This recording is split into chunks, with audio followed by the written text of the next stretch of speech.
Astrology को दो चीजों में बांटा जाए, सिद्धि या ज्ञान। देखिए, ये ज्ञान है जो सिद्धि के बिना आपके साथ चल नहीं सकती।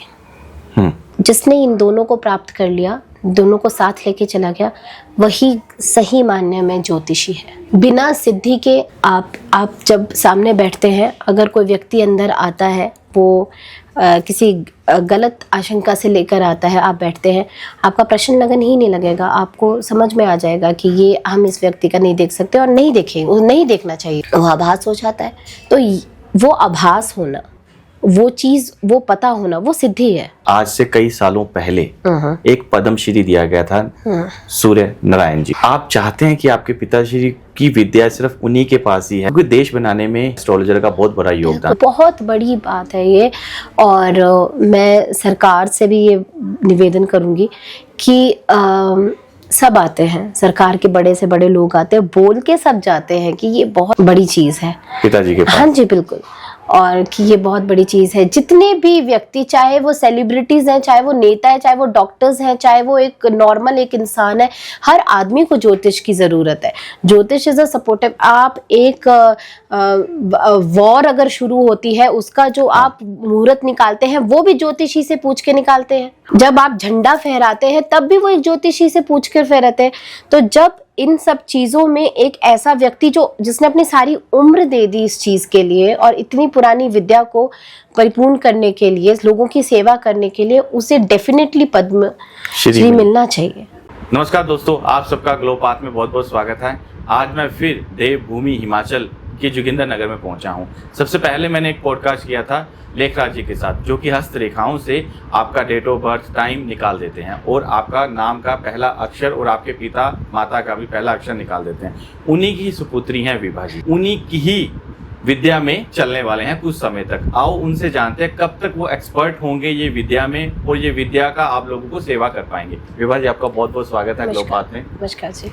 विभा जी, सबसे पहले आप अपने बारे में बताएं कि आप शायद अलग एजुकेशन थी, अब आप एस्ट्रोलॉजी की दुनिया में हैं। कैसे आना हुआ? पिताजी को देख के आप आए या कुछ वैसे ही?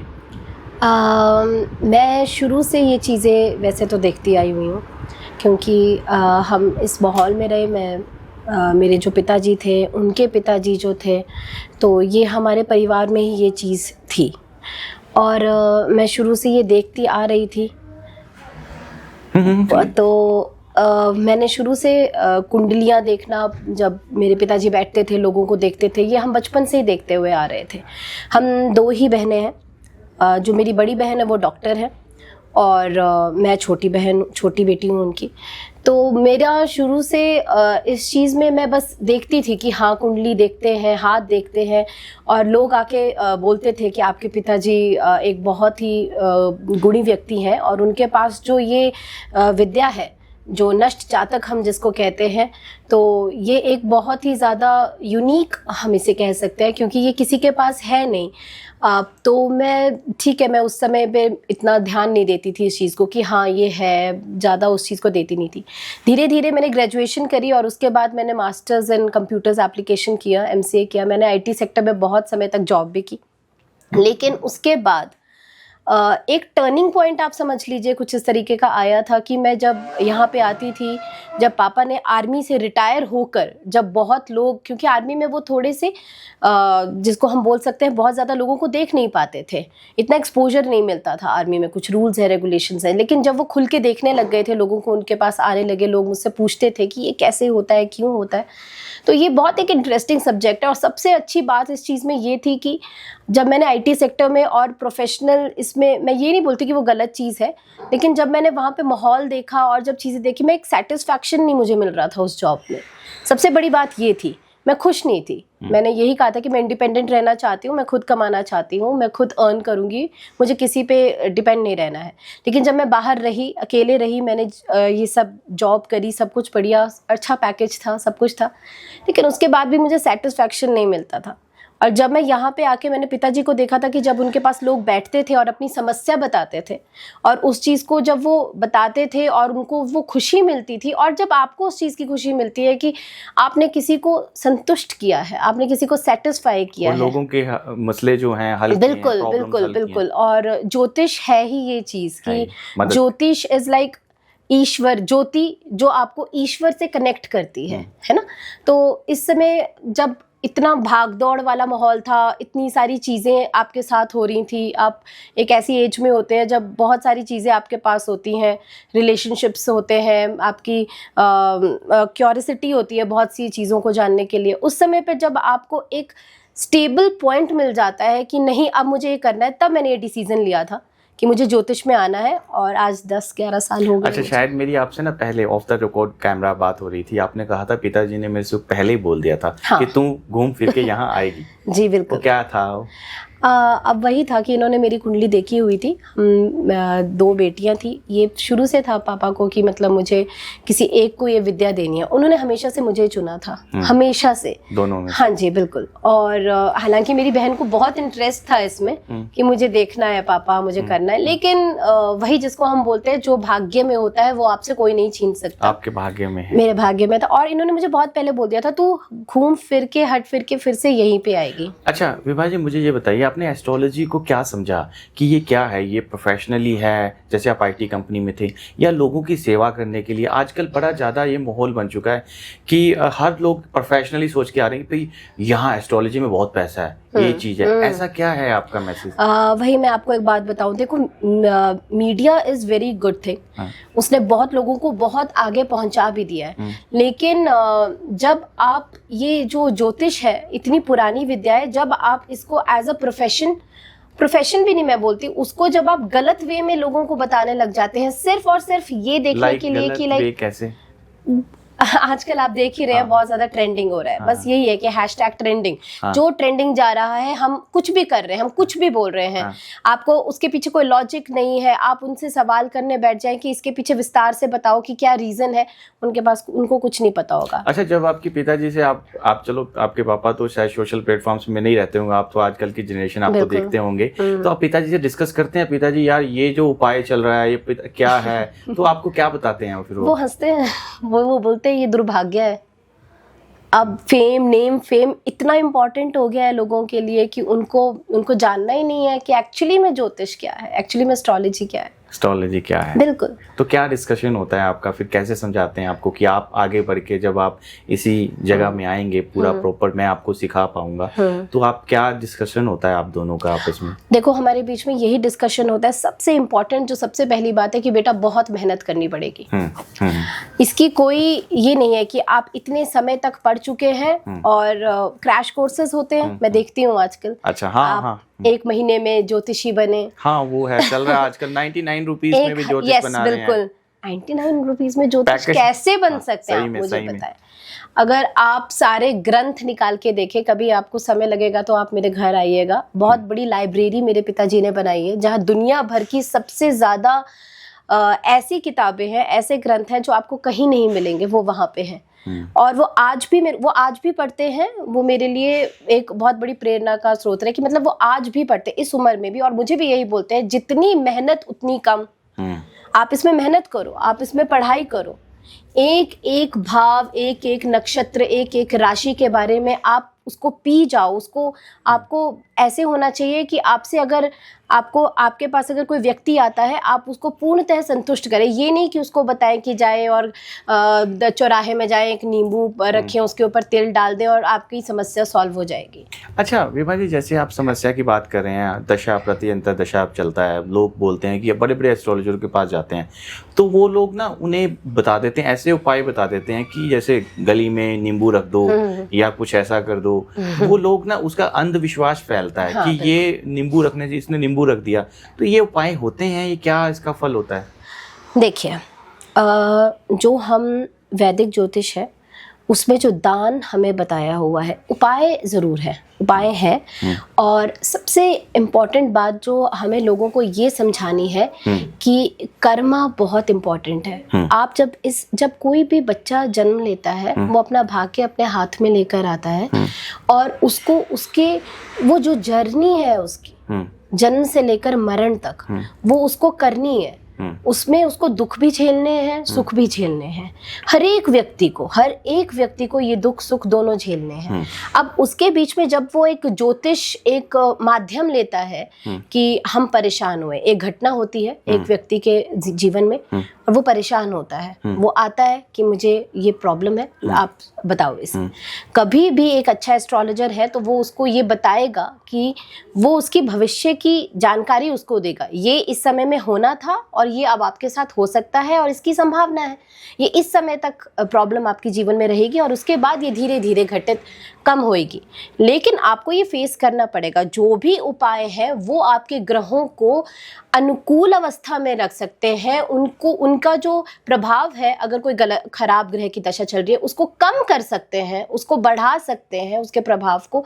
लेकिन ऐसा कहीं भी नहीं, उसको कभी भी ये गुमराह मत कीजिए कि आजकल वो खत्म हो जाएगा, कैसे खत्म हो जाएगा। आजकल ये चीजें चल रही हैं कि आपकी गर्लफ्रेंड आपसे भाग गई, आपका वापस ले आएंगे और आपके पास पैसा इतना दिला देंगे, आपका मतलब पता नहीं कौन कौन से योग निकाल देते हैं कि आपका ये योग बन रहा है, ऐसा योग बन रहा है। इंसान को अपने पे हो जाता है कि हाँ यार मैं तो ये कर जाऊंगा और अंधविश्वासों में घुस जाता है। यही गलत बात है ना। वही मैं आपको बोल रही हूँ कि जो हम दान करवाते हैं कि फॉर एग्जाम्पल अगर हम शनि की किसी को दशा चल रही है, हम बोलते हैं कि आप 7 अनाज दान कीजिए, आप पीपल के वृक्ष के नीचे जो तेल का दीपक है वो जलाइए। ये एक क्रम है। शनि आपको रूटीन सिखाता है। शनि क्या, कोई भी ग्रह है वो आपको रूटीन फॉलो करना सिखाता है कि अगर आप ये दान पुण्य करते हैं, इसी के थ्रू आप किसी की ब्लेसिंग्स लेते हैं तो आप उसके प्रभाव को अपने कम करते हैं जीवन में। अच्छा, मुझे विभा जी ये बताइए कि आप इतने समय से अपने पिताजी के साथ हैं, तो एक्चुअल में आपने अपने पिताजी से एस्ट्रोलॉजी को समझा जाए लाइफ में कितना जोड़ रहे हैं इसको? बहुत ज़्यादा, बहुत मतलब मैं आपको अगर एक वो दूं एग्जांपल दूं कि जब आप एस्ट्रोलॉजी को अपनी लाइफ में जोड़ते हैं तो आपको ना ये पता लग जाता है कि अब इस समय में ये चीज़ मेरे साथ होने वाली है। आप मेंटली प्रिपेयर होते हो उस चीज़ के लिए। और जितना आप हर्ट हो जाते हो ना कि एकदम से ये क्या हो गया, चाहे वो सुख है चाहे दुख है, कोई भी प्रॉब्लम है, आप उसके लिए मेंटली प्रिपेयर होते हो। आपको एक गाइडेंस मिलती है, बहुत बढ़िया गाइडेंस मिलती है कि हाँ इस समय में मेरी ये दशा आने वाली है या इस समय ये मेरे साथ हो सकता है। तो आप प्रिपेयर होते हो उस चीज़ के लिए पहले से कि अब मुझे इसके लिए क्या करना चाहिए क्या नहीं करना चाहिए। ये छोटी छोटी चीज़ें हैं जो आपको एस्ट्रोलॉजी से बहुत ज़्यादा जोड़ती हैं।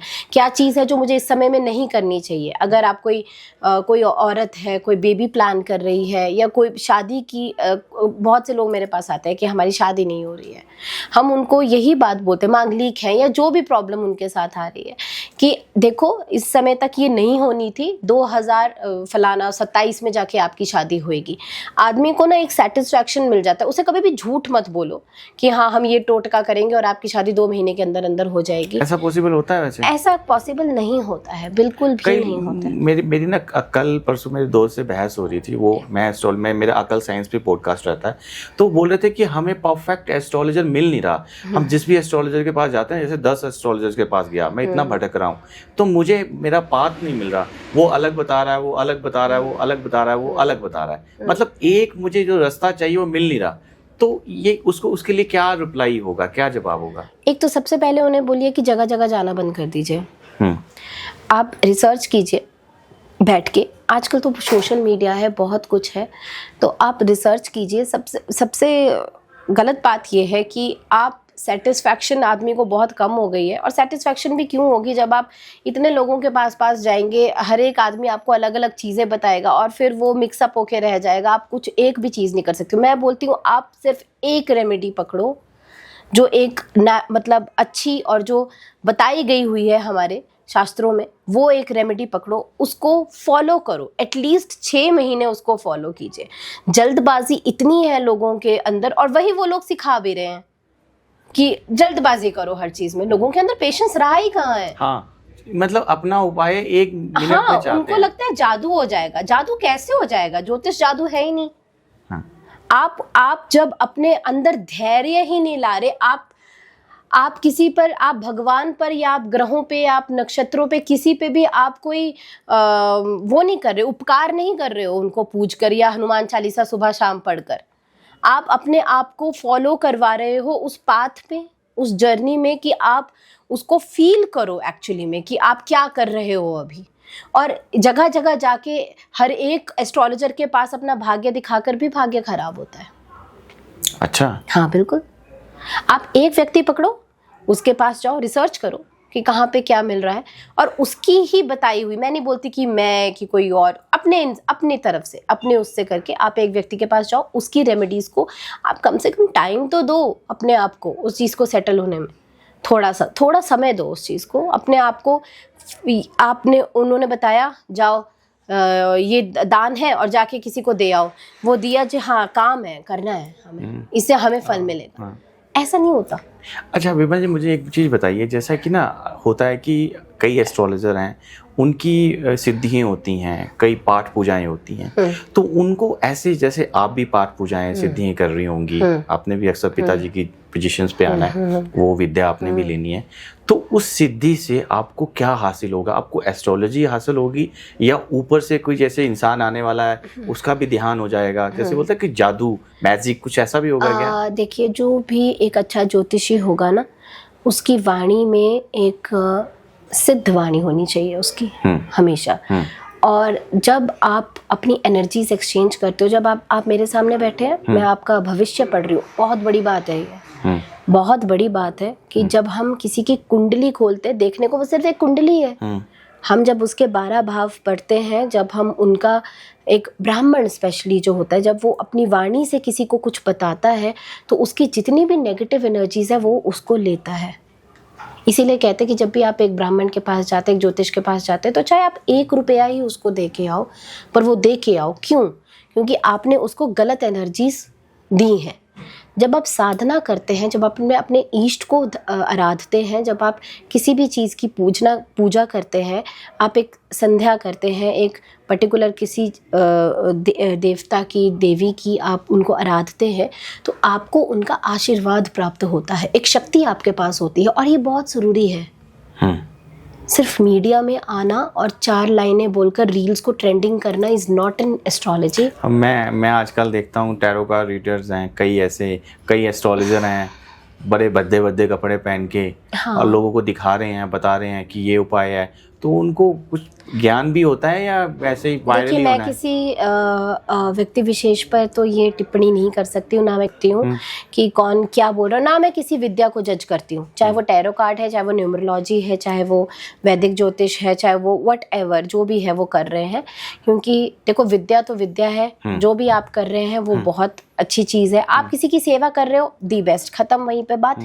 लेकिन मुझे ये समझ में सीरियसली नहीं आता है कि आप अपने आप को क्या प्रूव कर रहे हो। आप किसी की समाज सेवा कर रहे हो या अपने आप को दिखा रहे हो, अपने चरित्र को दिखा रहे हो। ये बहुत गलत है, क्योंकि इंडियन कल्चर है, हम हिंदू में, और हमें प्राउड फील होना चाहिए। आप अट्रैक्टिव यहाँ से लगने चाहिए, आप अट्रैक्टिव अपनी वाणी से लगने चाहिए, आप यहाँ से नहीं लगने चाहिए अट्रैक्टिव। ये लास्ट है। ये चीज़ अगर किसी को समझ में आ जाती है ना, ये चीज़ सिर्फ 6 दिन, 7 महीने, 7-6 साल तक रहेगी, उसके बाद ख़त्म हो जाती है। बुढ़ापा आएगा, ख़त्म हो जाएगा। ज्ञान और आपकी वाणी जो आपने निकाली और आपने किसी को बताया, वो आदमी सदा सदैव हमेशा याद रखता है। ये एक सबसे बड़ी बात है जो मेरे पिताजी ने मुझे समझाई है। अच्छा, आपके पिताजी ने ये समझाया कि एस्ट्रोलॉजी जो है एक ग्रंथ है, पढ़ाई है, साइंस है या एक विद्या है?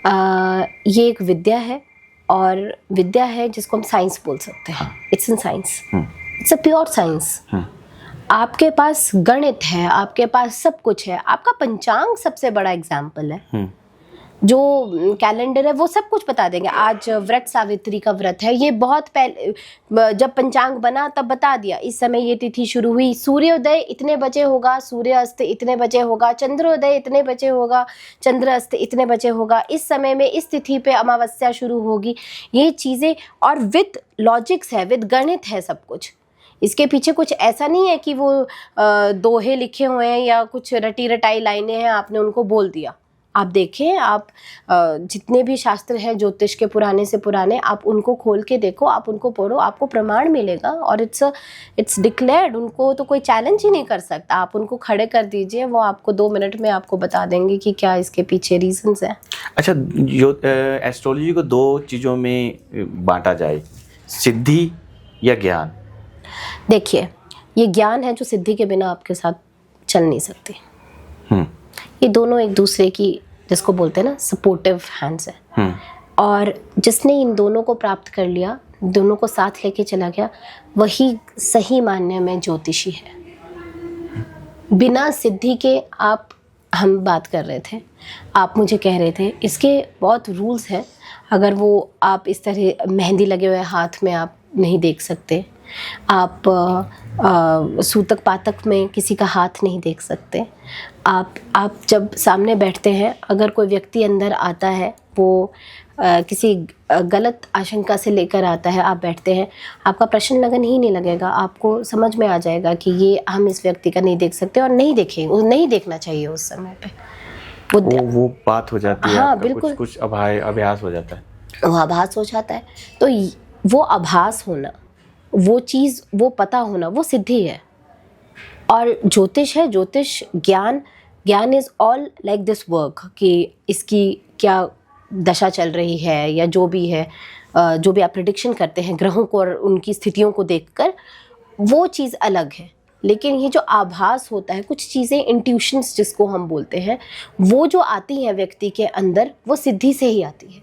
तो ज्योतिष और सिद्धि दोनों को साथ में लेकर, ज्ञान और सिद्धि दोनों को साथ में लेकर आप चलते हैं, वही सही मानने में ज्योतिषी है। मतलब दोनों को लेना पड़ेगा। बिल्कुल लेना पड़ेगा। मतलब ज्योतिष के साथ सिद्धि होना जरूरी है। बिल्कुल लेना पड़ेगा। अच्छा, अभी आप कितनी सिद्धि कर रहे हैं? अभी देखिए, मैं चल रही हूँ और इस जर्नी में, आप बोल दे, इस पाथ में अभी हूँ मैं। और अभी तक जिसको बोलते हैं गुरु के दीक्षा के बिना, और गुरु के बिना जब वो मुझे बोलेंगे नहीं कि अब तुम पूर्णतः इसमें जाओ, तब तक मेरा सवाल ही नहीं उठता कि मैं इस चीज़ में आऊँ। मैं पढ़ चुकी हूँ, मैं सब कुछ कर रही हूँ, अभी जितना भी कर रही हूँ, पर जब तक मुझे उनका आशीर्वाद नहीं मिलेगा, मैं तब तक इस चीज़ को आगे अपनी वाणी से किसी को सामने बिठाकर उसका नहीं कर सकती। अच्छा, आप अभ्यास करते हैं? हाँ। जैसे कि हाथ की रेखाएं देख करके टाइम निकाल देते हैं। हाँ। निकाल रहे हैं? हाँ, पिताजी की तरह। बिल्कुल। अच्छा, वो बहुत बड़ा ज्ञान आप। जी बिल्कुल, ये बहुत बड़ा ज्ञान है और ये बहुत अपने आप में बहुत ही बड़ी चीज़ है। नष्ट जातक, एक्चुअली में देखिए आप, नष्ट हुआ जातक, नष्ट यानी खोया हुआ, जिसका खो गया हो, जिसकी डेट ऑफ बर्थ, हमेशा वो एक बात बोलते हैं, kundli is the X-ray of man. आप बिना कुंडली के किसी व्यक्ति के बारे में कोई भविष्यवाणी नहीं दे सकते जब तक उसका आपका डेट ऑफ बर्थ नहीं पता होगा, समय नहीं पता होगा, ये नहीं पता होगा, कैसे करेंगे आप? तो जब किसी व्यक्ति का डेट ऑफ बर्थ नहीं है उसके पास, समय नहीं है उसके पास, तो जो वो विद्या जो उसका जन्म समय और तारीख निकाल दे, नष्ट हुए जातक को परिपूर्ण कर दे, दिस इज कॉल्ड नष्ट जातक। और ये बहुत अमेजिंग चीज़ है, पर इसमें बहुत मेहनत है। आपके पिताजी मस्त रेखाएं पढ़ देते हैं, पैरों की रेखाएं पढ़ देते हैं, इसके बारे में भी चर्चा होती है क्या? हाँ बिल्कुल होती है। अच्छा। पर वही है कि इनको तो अब इतने साल हो गए हैं, अभी समय लगेगा बहुत ज़्यादा। अच्छा, उन्होंने तो कई अभ्यास किए हैं, कई मतलब सिद्धियां करी हैं कई सालों तक, तो आप भी वो सिद्धि कर रहे हैं? क्या करेंगे? बिल्कुल कर रहे हैं। हाँ जी। अच्छा, मुझे ना आपसे एक जानना है कि आज से कई सालों पहले एक पद्मश्री दिया गया था सूर्य नारायण जी को। जी बिल्कुल। तो आप चाहते हैं कि आपके पिताश्री की विद्या सिर्फ उन्हीं के पास ही है? हाँ जी। तो क्योंकि देश बनाने में पंडितों का, एस्ट्रोलॉजर का बहुत बड़ा योगदान था। बिल्कुल बिल्कुल बिल्कुल, बहुत बड़ी बात है ये। और मैं सरकार से भी ये निवेदन करूँगी कि सब आते हैं, सरकार के बड़े से बड़े लोग आते हैं, बोल के सब जाते हैं कि ये बहुत बड़ी चीज़ है पिताजी के पास। हाँ जी बिल्कुल। और कि ये बहुत बड़ी चीज़ है। जितने भी व्यक्ति, चाहे वो सेलिब्रिटीज़ हैं, चाहे वो नेता है, चाहे वो डॉक्टर्स हैं, चाहे वो एक नॉर्मल एक इंसान है, हर आदमी को ज्योतिष की ज़रूरत है। ज्योतिष इज़ अ सपोर्टिव। आप एक वॉर अगर शुरू होती है, उसका जो आप मुहूर्त निकालते हैं वो भी ज्योतिषी से पूछ के निकालते हैं। हाँ। जब आप झंडा फहराते हैं तब भी वो एक ज्योतिषी से पूछ कर फहराते हैं। तो जब इन सब चीज़ों में एक ऐसा व्यक्ति जिसने अपनी सारी उम्र दे दी इस चीज़ के लिए और इतनी पुरानी विद्या को परिपूर्ण करने के लिए, लोगों की सेवा करने के लिए, उसे डेफिनेटली पद्म श्री मिलना चाहिए, बिल्कुल मिलना चाहिए। ओके। तो अच्छा, मेरा आपसे एक और सवाल था कि आपने सेलिब्रिटी की बात करी, पॉलिटिशियंस की बात करी, आपको पहले ये तो नहीं रहता था कई सालों पहले मेरे पिताजी के पास पॉलिटिशियन आ रहे हैं, सेलिब्रिटी आ रहे हैं, मैं उनको मिल लूँगी, बात करूँगी, उनको देखते हुए मैं इस लाइन में आऊँ? नहीं, ऐसा मुझे कुछ नहीं, मेरे लिए बहुत आम बात थी ये। जब मैंने आपको वही बोला, मैंने बचपन से देखा है, बचपन से जब मैं छोटी थी तब से मैं देखती थी कि बहुत बड़े बड़े लोग आते थे, उनके पास मिलते थे। तो ऐसा कुछ इतना ज़्यादा मुझे क्रेज़ नहीं था। और अभी भी मैं आपको सच बताऊं तो ये कुछ बहुत बोलने वाली बात नहीं है। हाँ, मुझे ऐसा लगता है कि उन लोगों की लाइफ में जो प्रॉब्लम्स है वो बहुत वास्ट है, क्रिएटेड हैं ज़्यादातर, और एक आम आदमी की तो बहुत ज़्यादा समस्याएं होती हैं, उनकी समस्याएं क्रिएटेड है ज़्यादातर। लेकिन मुझे ऐसी कोई बहुत ज़्यादा एक्साइटमेंट नहीं होती थी। वैसे तो चलो नॉर्मल बात होती है कि चलो सेलिब्रिटी आ गए हैं तो उनके साथ फ़ोटोज़ खिंचवानी है या वो सब करना है, लेकिन ऐसी कोई बहुत उसको लेकर मैंने इस प्रोफेशन को चुना, ये तो बिल्कुल भी नहीं है। ये तो पिताजी ने पहले ही बोल दिया था आपको। हाँ, ये तो उन्होंने मुझे पहले ही बोल दिया था। ये मुझे बहुत पहले उन्होंने बोल दिया था कि तुम हट फिर के इस चीज़ में आओगी ही आओगी। और जैसे ही मेरी बृहस्पति की दशा शुरू हुई थी तो आप यहाँ कूद गए। वो एक चीज़ हुई, वो एक टर्निंग पॉइंट आया और मैं इस चीज़ में आ गई। अच्छा, हाँ। मुझे बताइए, पिताश्री आपके काफ़ी व्यस्त रहते हैं। हाँ। और डिफेंस में रहे हैं, आर्मी में रहे हैं, और उसके बाद सिद्धि में भी रहे हैं। तो आप जब छोटे थे तो आपको कितना प्यार मिला पिताजी का? फील करते थे पिताजी हमें टाइम दे पाते, कुछ ऐसा? टाइम बहुत कम दे पाते थे, पर जितना दे पाते थे उसमें बहुत उन्होंने किया। मेरी मदर ने बड़े सेक्रीफाइसेस किए हैं इस चीज़ के लिए। लाइक वो बहुत, मतलब मेरे पिताजी बहुत कितने सालों तक अलग रहते थे या काम करते थे इस चीज़ में, लेकिन उन्होंने उसको मैनेज किया। और रीज़न बस एक था, क्योंकि उनको उससे खुशी मिलती थी और उन्हें पता था कि जो मैं काम कर रहा हूँ ये आगे 100 पीढ़ियों तक लोग जानेंगे उन्हें इस चीज़ के लिए। और वही उन्होंने कमाया। वो हमेशा मुझे एक बात बोलते थे कि बेटा, पैसा भले ही तुम कितना कमा लेना, पर इज़्ज़त बहुत मुश्किल से कमाई जाती है। और वही मैंने भी इस चीज़ को सीखा है। तो उनका प्यार, आशीर्वाद, हमेशा उन्होंने किसी चीज़ की हमें कमी नहीं दिख रखी, कुछ नहीं रखा। जब मेरे डिसीजंस थे कि नहीं मुझे ये नहीं करना है, मुझे कुछ और करना है, तब भी उन्होंने मुझे सपोर्ट किया था। हाँ, उन्होंने बस एक बात बोली थी कि तुम हट के फिर से इसी चीज़ में आओगी। आए? हाँ, और मैं आई हूँ। और मैं लकी, मैं मैरिड हूँ, और जो मेरे हस्बैंड हैं बहुत ज़्यादा सपोर्टिव हैं, और वो भी मुझे ये बात बोलते हैं कि नहीं, तुम्हें इसी चीज़ में जाना चाहिए था। पिताजी ने बोला है कि दुनिया भर के बड़े बड़े विद्वान, बड़े बड़े मतलब लोग आपके पिताजी के पास आ रहे हैं। हाँ। तो आप घर पे रह के क्यों नहीं? अच्छा, मुझे ये बताइए कि आप पिताजी से, अपने लेखराज जी से, पिताजी से आप कुछ बात ना कह पाते हो, आज कैमरे में कह दो कि पिताजी आप मेरे लिए ये कर दो। जो बात मैं नहीं कह पाती हूँ, ऐसा कुछ नहीं है मेरे पास, पर बस ये है कि वो बहुत एनर्जेटिक है, बहुत ज़्यादा। और अभी भी वो लोगों को देखते हैं, लोगों को काम करते हैं, पर मुझे ऐसा लगता है अब लोग समझते नहीं हैं इस चीज़ को, लेकिन मुझे ऐसा लगता है अब उन्हें आराम करना चाहिए, थोड़ा सा आराम करना चाहिए। और रीज़न फॉर दिस कि उन्होंने सारी उम्र लोगों को दी थी, उन्होंने अपने लिए नहीं सोचा है। मैंने ऐसा भी समय देखा है कि सुबह 6 बजे हमारे घर के दरवाजे पर लोग खड़े होते थे कि हमें हाथ दिखाना है, हमें आना है। तो वो चाहे बीमार है, चाहे कुछ है, अच्छा आप बैठो बाहर, मैं आता हूँ। उस समय ऑफिस नहीं था उनका, घर पे देखते थे, तब भी देखा था। तब से लेकर अब तक हमने यही चीज़ देखी है इनके अंदर। अब हमें लगता है इतना जुनून। अब मुझे लगता है कि आप रिटायरमेंट के बाद भी रिटायर नहीं हुए, इनफैक्ट उससे ज़्यादा काम किया है इन्होंने। तो मेरी बस एक है जो मैं इनसे कह नहीं पाती क्योंकि ये सुनते नहीं है, तो मैं बस ये बोलती हूँ कि अब आप आराम कीजिए। आप हो ना उनकी। हाँ, जब जिस दिन आप ये ले लेंगे, पिताजी को लगेगा कि मेरी बेटी ने मेरी पोजीशन ले ली है, तो जरूर वो सोचेंगे कि हाँ। वो मेरे ख्याल से कब तक आप इस पे कूद जाएंगे? मैं 40 साल की जब मैं पूर्ण हो जाऊंगी उसके बाद आप ये करना हाँ, प्रोफेशनली जी हाँ। आप करना शुरू कर जी देंगे? हाँ, जी हाँ। ठीक। अच्छा, मुझे ये बताइए कि हम एस्ट्रोलॉजी की बात कर रहे हैं, उसमें ना रत्नों का बड़ा बड़ा योग रहता है कि आप बोलते हैं कि ये मंगल के लिए, सूर्य के लिए, शनि के लिए रत्न पहनना चाहिए। उसका क्या है महत्व, क्या है रत्नों का? देखिए, रत्न की अगर हम बात करते हैं, रत्न हमें 3 जगह से प्राप्त होता है कि जब लावा से, इग्नियस जिसको हम बोलते हैं, वहाँ से हमें प्राप्त होते हैं जितने भी लाइक सफ़ायर्स हैं, एमरल्ड्स हैं, ये सारी वहाँ से प्राप्त होते हैं। कुछ हैं जो जैविक है, जैसे जो समुद्र से, लाइक मूंगा है, कोरल है, तो वो एक लकड़ी है, जीवांशु है। और वैसे ही बहुत से रत्न हैं, ओपल हैं, जो मतलब नदी किनारे या पानी में मिलते हैं आपको। तो इस तरह से जो रत्न है ना, वो अपने अंदर बहुत ज़्यादा एक उनकी केमिकल कॉम्पोजिशन है। ये मैं सभी को समझाती हूँ ये चीज़ कि केमिकल कॉम्पोजिशन है, उनका अपना एक स्ट्रक्चर है। जब हम उसको कट करते हैं, जब हम हम उसको कटिंग्स देते हैं और प्रिज्म बनाते हैं, तो जब हम उसको पहनते हैं, कोई भी हम रत्न धारण करते हैं, वो आपकी त्वचा से स्पर्श करता है।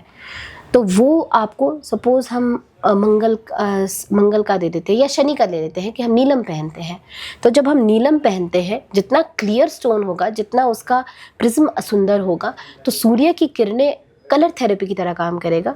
और वो जो केमिकल कॉम्पोजिशन है, वो नीली किरणें ऊर्जा में फिल्टर करके आपकी बॉडी में आपको प्रभावित करती है। आप शनि प्रधान व्यक्ति हैं, अब मकर लगन से है, कुंभ लगन से है, मकर राशि है, तो वो जो अब नीलम हर किसी को नहीं सूट करता, हम बोलते हैं ये, क्योंकि वो बहुत पावरफुल है, बहुत ज़्यादा पावरफुल है। तो जब वो आपके अंदर ऊर्जा आती है, वो जो पॉजिटिविटी आती है, वो आपके शनि को बलवान बनाती है। अगर आप फिर वो आप एस्ट्रोलॉजर को ही बताएंगे कि आपको ज़रूरत है इसको पहनने की, नहीं है, आपके अपने शनि को ठीक करने की ज़रूरत है या नहीं है। पर हर व्यक्ति नीलम नहीं अफोर्ड कर सकता, तो उसके भी बहुत ज़्यादा सब्स्टिट्यूट्स हैं कि आप रत्न नहीं पहन सकते, क्योंकि रत्नों की एक अपनी वो है, प्रभाव है पहनने का।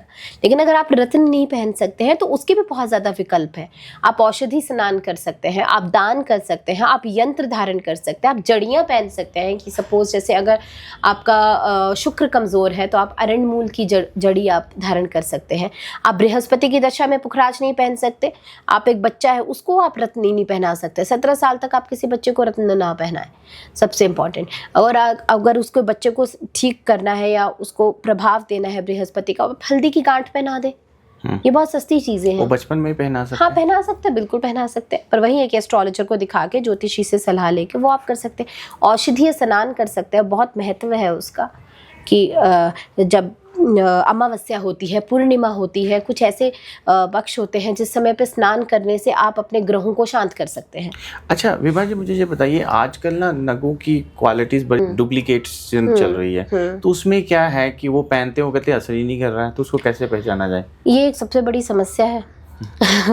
तो जब भी आप रत्न पहने, ये सोच कर कि, या तो फिर मैं हमेशा यही बोलती हूँ, जो भी मेरे क्लाइंट्स आते हैं उनको भी मैं बोलती हूँ, या तो रत्न पहनो ही मत, पहनो ही मत।